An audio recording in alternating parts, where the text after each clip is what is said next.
Assalamualaikum warahmatullahi wabarakatuh.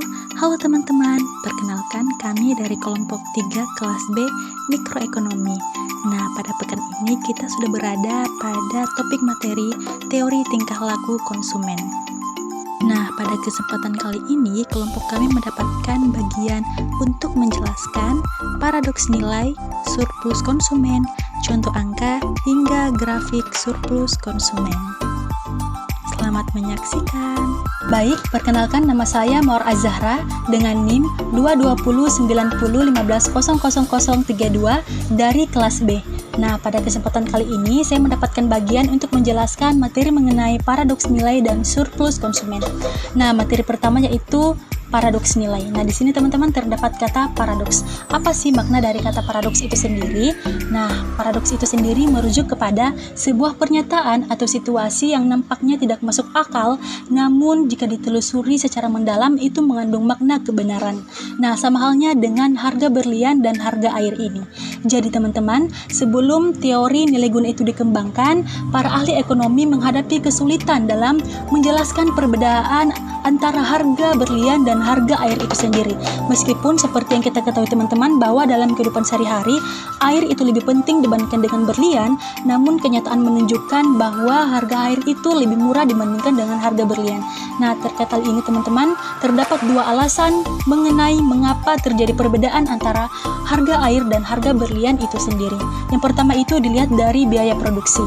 Nah, seperti yang kita ketahui bahwa air itu tidak sulit untuk ditemukan dan adapun biaya untuk memproduksinya itu tidak mahal. Sedangkan untuk berlian itu sendiri itu sulit ditemukan, begitupun dengan harga atau biaya produksinya itu sangat mahal. Sehingga alasan pertama inilah yang memperkuat pernyataan mengapa harga berlian dan harga air itu berbeda. Nah, namun teman-teman, mengenai alasan yang pertama itu ini belum cukup puas sehingga muncullah alasan yang kedua, yaitu dilihat dari nilai guna marginalnya. Nah, air itu teman-teman memang mudah didapat. Namun, jika harganya turun, itu tidak membuat konsumen untuk membeli air dalam jumlah yang banyak. Nah, begitupun untuk berlian itu sendiri. Nah, berlian ini sulit ditemukan atau bisa dibilang langka. Nah, adapun meskipun sulit ditemukan namun permintaannya itu tinggi, sehingga hal inilah yang memperkuat alasan mengapa harga berlian itu lebih tinggi dibandingkan dengan harga air itu sendiri. Nah, berikut untuk materi yang kedua yaitu mengenai surplus konsumen. Nah, apa sih itu surplus konsumen? Nah, surplus konsumen yaitu merupakan kondisi terdapat kelebihan kepuasan yang diterima oleh konsumen ketika mereka membayar kurang dari harga maksimum yang tersedia mereka bayar untuk satu barang. Nah, untuk definisi surplus konsumen itu sendiri merupakan perbedaan antara kepuasan yang diperoleh dari mengonsumsi barang dan jumlah pembayaran yang harus dilakukan untuk memperoleh barang tersebut. Nah, dengan kata lain teman-teman, surplus konsumen ini menggambarkan nilai tambahan yang diterima konsumen karena mereka membayar lebih sedikit dari yang mereka siap bayar. Nah, jadi kesimpulan yang dapat kita tarik dari definisi surplus konsumen ini sendiri merupakan terdapat rasa puas yang dirasakan oleh konsumen meskipun mereka tidak membayar dari harga barang yang seharusnya mereka bayar. Nah, sebagai contoh nih, kita pergi ke pasar. Nah, kita ingin membeli sebuah mangga.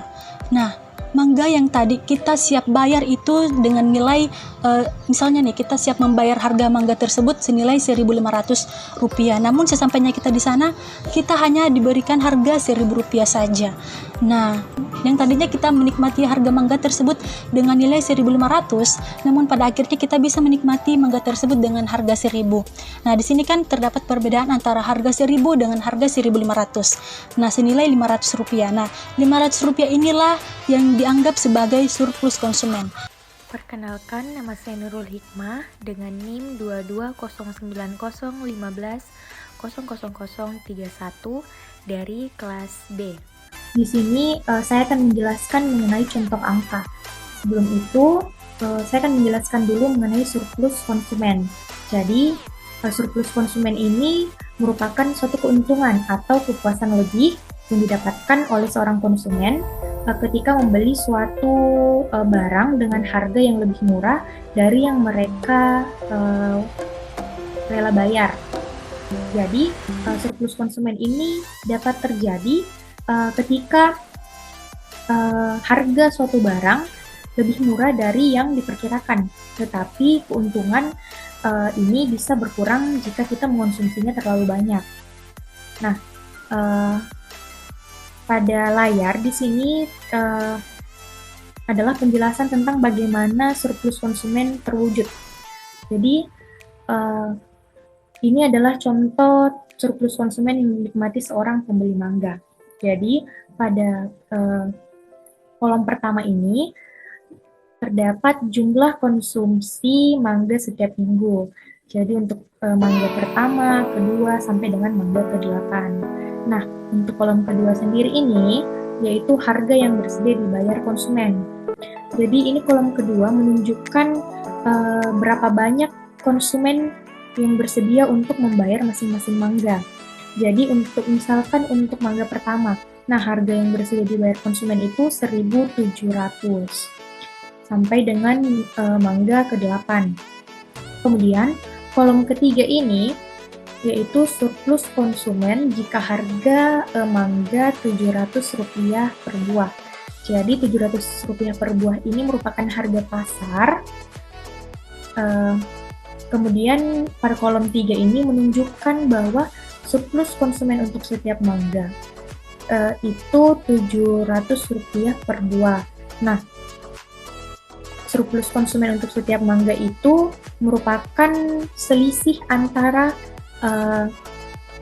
harga pasar dengan harga yang bersedia dibayar oleh konsumen.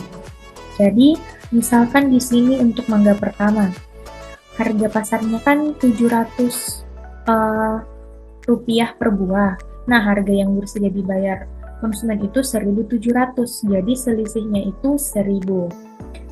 Begitupun sampai dengan mangga ke-6. Nah, mangga ke-6 di sini 0 karena harga pasar dengan harga yang bersedia dibayar oleh konsumen ini sama.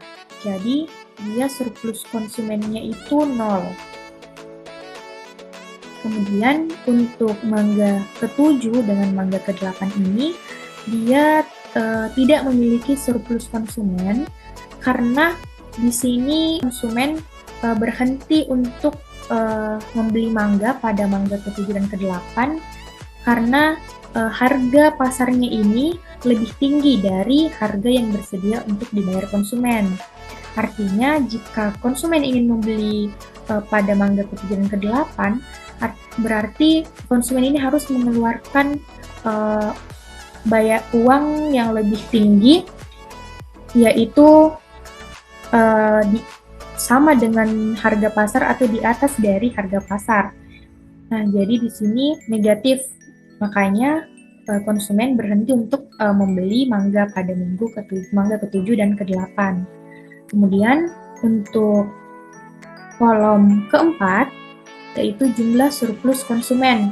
Nah, jumlah surplus konsumen ini menunjukkan total surplus, di mana untuk minggu pertama ini surplusnya itu kan 1.000, sedangkan untuk minggu kedua surplusnya 800. Nah, kenapa di sini jumlah surplus konsumennya menjadi 1.800? Karena untuk jumlah surplus konsumen mangga pertama ditambah dengan surplus konsumen mangga kedua. Jadi untuk jumlah surplus konsumennya itu 1.800. Begitupun seterusnya sampai dengan mangga ke-6. Nah, pada mangga ke-5 ini kan jumlah surplusnya 3.000. Nah, pada mangga ke-6 ini surplus konsumennya itu 0. Jadi untuk jumlah surplus konsumen mangga ke-6 itu tetap 3.000.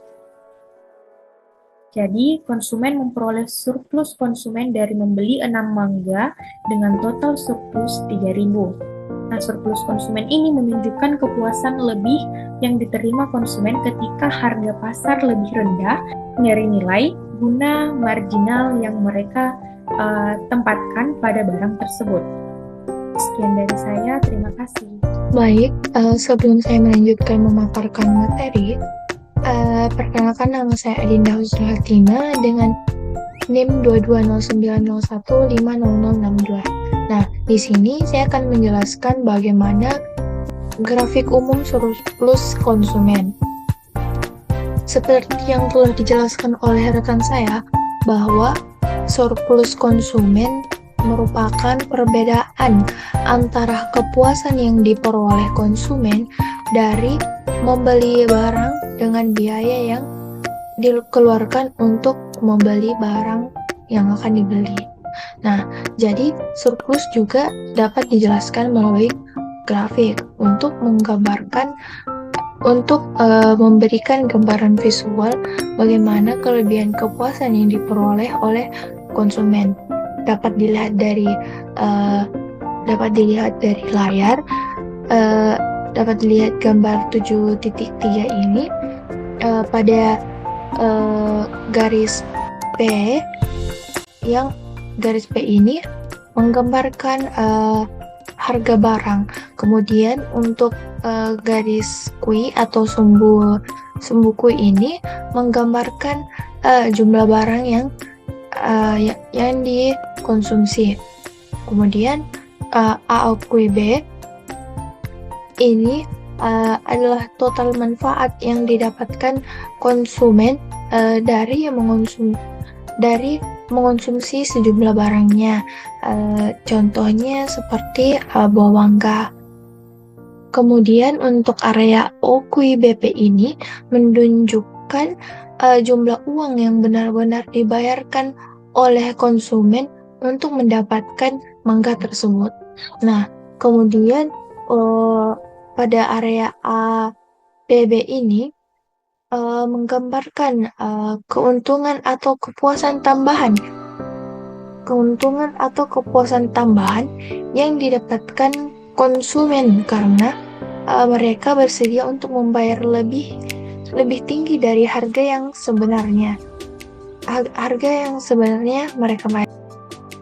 Jadi surplus konsumen adalah perbedaan antara manfaat yang didapatkan konsumen dan harga yang mereka bayarkan. Jadi semakin besar surplus konsumen, semakin untung mereka dalam memberi barang tersebut. Baik, itu saja yang dapat saya paparkan. Saya serahkan ke rekan saya selanjutnya. Baik, di sini saya Fitrinti Ramadhani dengan NIM 220 90150 1003 dari kelompok 3 Mikroekonomi kelas B akan melanjutkan penjelasan materi dari rekan saya sebelumnya. Di mana di sini saya akan membahas terkait dengan surplus konsumen dalam bentuk grafik.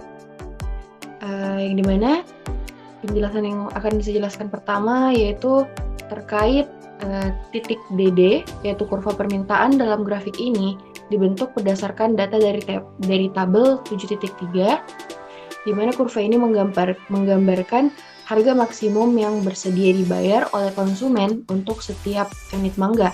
Sementara itu, harga pasar ditetapkan sebesar Rp700 per unitnya. Selanjutnya, yaitu surplus konsumen per unit, di mana surplus konsumen dihitung sebagai selisih antara harga yang bersedia dibayar oleh konsumen dan harga pasar. Misalnya, pada unit ketiga, garis MN menunjukkan surplus konsumen sebesar Rp600. Ini diperoleh